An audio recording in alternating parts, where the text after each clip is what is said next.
Hey, I just got off the phone with somebody who sold their company for $1 billion. You know what they said? This is the goal, right? So this is the thing we're aiming towards. We're trying to go after something. My average week is 93 hours. It's like, Dad, I'm dumb. Okay, sure. You're not smart yet. But now, what do you want to apply yourself to? What do you want to get good at? Hey, my name is Russell Brunson. Welcome back to the channel. All right, so I'm writing my 4th book right now, and it's about the science of achievement versus the art of fulfillment. And I'm writing it, having a lot of fun, and then I got to this point where I got stuck. And I was trying to figure out a framework for how we become someone different, right? How does that work? How does it? And the more I was trying to get through like the sticking points to figure out like how to write this, how to solve it, how to create something amazing. Every time I would research stuff, I always kept falling back into Tom Bilyeu, like something he'd said on a podcast or quoted over here or something he had done. And if you don't know Tom, he built the company Quest Nutrition and he sold it for $1 billion. Then he started Impact Theory, which is one of the most prolific success brands on the internet. He also is competing with Disney with his new comic book company. This was the very first comic book they published, which is kind of cool. And he's always in this process of trying to answer the same question. How do you become the person you need to be to actually have success? So the question I asked Tom was, when someone has a goal, right? They want to go accomplish something, but they get stuck. Like they get stuck and they need to become someone different to actually do that. And so what are the different elements involved? Like there's identity and there's rules and there's beliefs and there's habits and routines. And there's all these different things. So my question was like, are those things, they line up? Like, do we first do our identity and then our beliefs and then our habits? Like, is it linear or is it different? And so that's what I wanted to find out from his point of view, how they all kind of tied together. I appreciate you jumping on and helping me with this. Oh, for sure, man. I'm like in the middle of writing a book, and it's the first time I'm writing like a non-marketing book. And so I've been like just going down this rabbit trail and all these things. And so many of the rabbit trails bump into you, and then you like steer it this way and this way. I'm like, oh my gosh. And so I'm just trying to like learn all this stuff and understand it, especially through your mind, which is fascinating the way you think about stuff. It's really cool. You probably know that, but anyway. Very kind. Well, do you want me to just jump in and ask the questions? I'm ready when you're ready. Okay, so this is kind of the way I read. You probably can't see it well, but this is the goal, right? So this is the thing we're aiming towards. We're trying to go after something. And like you said, most people start there and they try to create habits to go get the goal, or they try these things here. But the real reality is they're not worthy to get the goal yet because of who they are, who they need to become someone different, right? So it's like, who do they become? And then I was trying to tie like, who are they becoming? I think that's their identity, right? And inside of that, you got your beliefs and your values. And after you figure that out, then from there, you got like your rules, your habits, and your routines that tie into that. Does that make more sense? Or is that still kind of It does, but it is even more sort of messy than that. So you can, if you think of them almost as independent variables, and you can pull on any of the strings, right? So you could, in fact, if you said, Tom, you have to, my son is struggling, and if you don't get him to be like an ultra badass in 6 months, I'm going to shoot Lisa in the face. Then I would say, okay, cool. So this is a do or die situation. I'm kidnapping your son. I'm taking him to a desert island, and that desert island will be stocked exclusively with David Goggins, a couple Marines from or SEALs from SEAL Team 6, like just the baddest fuckers on the planet.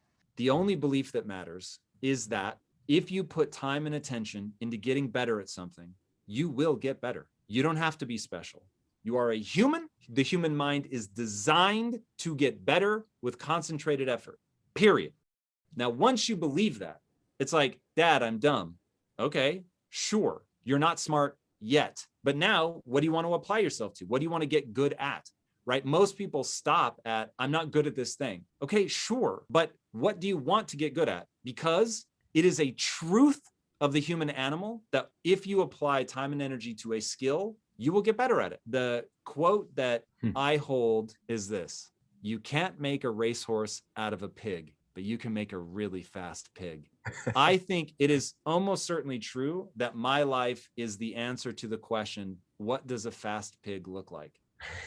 Because I'm not a racehorse, but I'm a really fast fucking pig. And I've spent so much time and energy in getting better, in learning about what I call the physics of being human. Just what are the realities of the human mind? Because you're having a biological experience. That's just true. And this is why, because whenever I tell my story, so people are obviously looking at me, you know, I've had tremendous financial success. They see me up on stage, I'm speaking. And so when I tell my story and I say, oh, my mom thought I was going to fail when I went to college. My best friend thought I would marshmallow my way through life. My father-in-law said no when I asked for his blessing to marry his daughter. They all think, oh man, they're so dumb. They couldn't see it. No, no, no. They had accurately identified that really was where I was at that time. Like that was all accurate for that moment. Now, what they couldn't have predicted, what honestly even I couldn't have predicted, is that there's this thing called drive. When people talk about being hungry, I was ravenous. That ability to maintain that level of hunger in the face of extraordinary success is my superpower. Once you want something badly enough, and this is why being poor can be so powerful. Poverty destroys 99.9% of the people that it touches. But the 0.1% that survive overshoot the moon. They go on to do the most insane shit because they're like, I'm never going back to that again. I'm never being like that again. No fucking way. Then when they apply themselves to actually getting better at something, of course they do, because that's what the human animal is designed to do. They just put so much time and energy. Like I did the math. My average week is 93 hours. That's 93 hours post success. So that hunger to just get better and to learn and have a voracious appetite, it's like people can't keep up. So even though I'm just a fast pig, it's like I'm a fast pig in a whole lot of areas. And everything that I learn, it stacks, it stacks, it stacks, it stacks. Literally just off of the things that I know and can talk about, I can make $100,000 in an hour. Like that's so fucking crazy. And let alone, like I've had a $25 million day before. It gets so fucking interesting, but getting people on the path is hard. I was haunted by a movie called Amadeus. In Amadeus, there's a real life character, a guy named Salieri, who was a contemporary of Amadeus Mozart. He lamented to God in the film, why did you make me just talented enough to realize I'll never be as good as Mozart? And that was how I felt. I always felt like I was like just smart enough to realize my friends were always going to be smarter than me and that they would go on to be successful because they were smart, but I wasn't smart like that. And things like that didn't come easily to me. That lamentation carried me into my mid-20s and it was getting so dire and I felt so badly about myself and so hopeless. I started reading about the brain. And I wish I could remember what the insight was that made me go, there might be an answer there. Came across this idea of brain plasticity. Now, this is the late 90s. So brain plasticity was still being debated. Is it real? Is it not real? And I thought, oh, when I think of the world as if brain plasticity is real, then I get excited because that means I can get better. When I think of brain plasticity as being something that ends when you're 12, then I get very, very sad. And the neurochemical change in me was so profound and noticeable, I decided just to, even if it was a lie, I was going to believe that I could get better. And so that was why I call it the only belief that matters. That ended up dictating every step I made after that. The reason I put myself around people that were going so hard was because I believed that I could improve. If I didn't believe I could improve, and I actually had a moment of crisis when I was with them because they were so much farther ahead than me in every aspect. They were more muscular than I was. They were smarter than I was. They were farther ahead in business than I was. And it just like was just this unrelenting parade of why I was a loser. I thought, okay, well, hold on. If you believe you can get better, then you need to switch your mentality because I was thinking of leaving because I'm like, this is so miserable to always be the worst. If it's true that they're the surest path to my success, which at the time it really, really seemed obvious that they were, then I need to build my self-esteem around something more useful than being smarter than them because I'm not smarter than them. And that gave me the insight to, okay, think of yourself solely as the learner and pride yourself on being the learner. So don't pride yourself on being right. Pride yourself on admitting you were wrong faster than anyone else and then putting the energy behind the right idea. And that changed my life. That's like the one moment that's like, I remember where I was when I had the realization. It's a demarcation point in my life. But ultimately, it came from the belief that brain plasticity was real, meaning if I put time and energy into getting better, I actually will get better. And so that was the thing that lifted that hopelessness off my shoulders. It just became a question of, well, do you want it badly enough to work this hard? Yeah, literally. Okay, a couple follow-up questions if you're quick. So with your like, I'm like in the spot now where I want to like start mapping out like what is my identity? Like actually right now, what are my beliefs? What are my values? Have you done that? Like do you have like lists like these are my beliefs, my identities, my values? A belief is something that is true about the world. I can learn anything I set my mind to without limitation. About That's the a world, belief. not about yourself, more so. They can be both. Some will be about you and some will be about the world. Values are specific to you. My number one value is my wife. So it matters to me to share a life with one person for all the good and bad that that entails. So if my business collides with my marriage, and in a meaningful way, obviously, when you're working 93 hours a week, there's already a certain amount of compromise. But when it conflicts in a meaningful way, if we start to feel detached, or if I was going to miss something important by traveling, then I wouldn't. And I would just, I never have a hard time. If Lisa says, hey, it's important to me that you be here for this thing, and a huge opportunity comes along, I'd be like, meh, it's easy to say no to the opportunity. That's super important to me. Integrity is important to me. If you say you're going to do it, do it. Being a hardcore motherfucker is important to me. Getting every bit of my potential turned into actual skill set is important to me.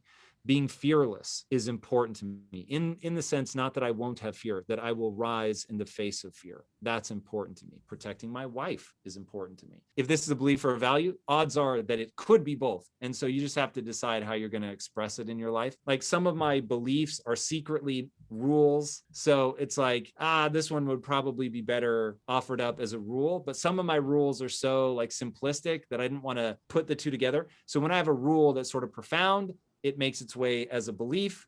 So for instance, one should only ever do and believe that which moves you towards your goals. Now that's really a rule, which is do and believe that which moves you towards your goals, which I live by. But it's such a profound idea to orient people around goals that I don't want it in the mix with something like I get out of bed in 10 minutes or less, right? Which is a little less sort of awe-inspiring, very useful in my life, fucking incredibly important, but it isn't profound. And then how would you identify, or how would you describe like identity then? Like, is that like a phrase? Identity is literally a statement that you say to yourself that carries a lot of baggage. It's just a shorthand way for you to remember who you are, right? When I say I'm the learner, that will come to my rescue a million times. Somebody says, Tom's a moron. And I'm like, oh God, talk about hitting me where I have deep insecurities, right? So, but then I go, I'm the learner. So I don't need to be brilliant. Now, if I told myself the story of Tom is the smartest person that ever lived, and you point out how I'm a moron, and it's a pretty convincing argument, that's devastating because it takes away my identity. I'm gonna spend the next 4 hours just writing out my identity, beliefs, and values and make them actually tangible. Because this and rules, I have them, but I don't think I've ever thought enough through them to like consciously be like, oh, these are the things. It's interesting. Okay, two more pieces of my chart, and I think I got everything I'm trying to figure out. So the next ones I had are habits and routines. I'd love to hear how you think about those differently or similarly. I have a gut feeling that if I really dug into them, that I could begin to section them off and sort of give them their own identity. But I almost always refer to them just as habits or routines, right? Mm-hmm. So it's those things that you do habitually. I have a habit of going to the gym first thing in the morning. I have a habit of meditating. You could sort of put the things together into a routine, a few of those bricks. So my morning goes like this. I don't wake up with an alarm. I wake up whenever I wake up. I immediately put my gym clothes on. I put headphones on. And before I walk out of the room, I am listening to something that is on my to research list. I'm curious, what time do you naturally wake up typically? So 4 a.m. is what I consider normal. I would be lying if I said that I routinely wake up. I'd say 40% of the time I wake up in the middle of the night. And so I have stuff that I start doing so that it's not wasted time, because 7 hours for me is magically delicious. I feel 100%. And I can work all day at absolute top notch performance until I go to bed at 9. Dude, I appreciate your time on this. This is super helpful for me to kind of understand how your brain thinks and how all these things all tie together, and gets me excited. Anything for you at all? Oh my God. At some point, I'm going to hit you with so many funnel questions. I can't wait. It will be uncomfortable. So yeah, I'm super glad that we could connect now, because that will be really helpful at some point in the near future. Well, brother, thank you so much. It was wonderful to connect. Anytime, let me know how I can help. Awesome, man. Thanks so much. Smart guy, right? Okay, so in summation, come back here. After we talk, this is kind of how I doodled it out. And I'm going to go deep in the book, but basically the gist is you have a goal, right? And you want to go and accomplish something. The problem is, at this point in your life, you're probably not worthy of that goal, otherwise you'd already have it. And so you have to become somebody different. So how do you become somebody different? It all comes down to identifying what is your identity and shifting to an identity of somebody who could actually accomplish this. You gotta create beliefs that are gonna help you to actually move you forward towards a goal. You set rules that help protect you and keep you on the path of your vision, and you create values, and you order the values in a way that makes sure you're doing the right things. After you have these things in place, now you can go back and set up your habits and your routines and all the things you need to do to be successful. But most people go from, I have a goal, here's the routines I gotta do to be able to hit it, but they're missing the most important step, which is who do you have to become to actually be able to get those goals and have that success? And so that's where Tom's mind is genius and we went deep on. So, all right, so I hope you enjoyed today's video. The book is coming. I'm not gonna tell you the title yet. I'm not gonna say when. Someday, when I get it done, it'll be there and you'll hear about it. But for right now, please like and subscribe down below. That way you'll know when the new book comes. Also, make sure you go check out Tom's channel to get more ideas from impact theory, from his mind. And with that said, appreciate you guys watching, and I'll see you guys on the next video.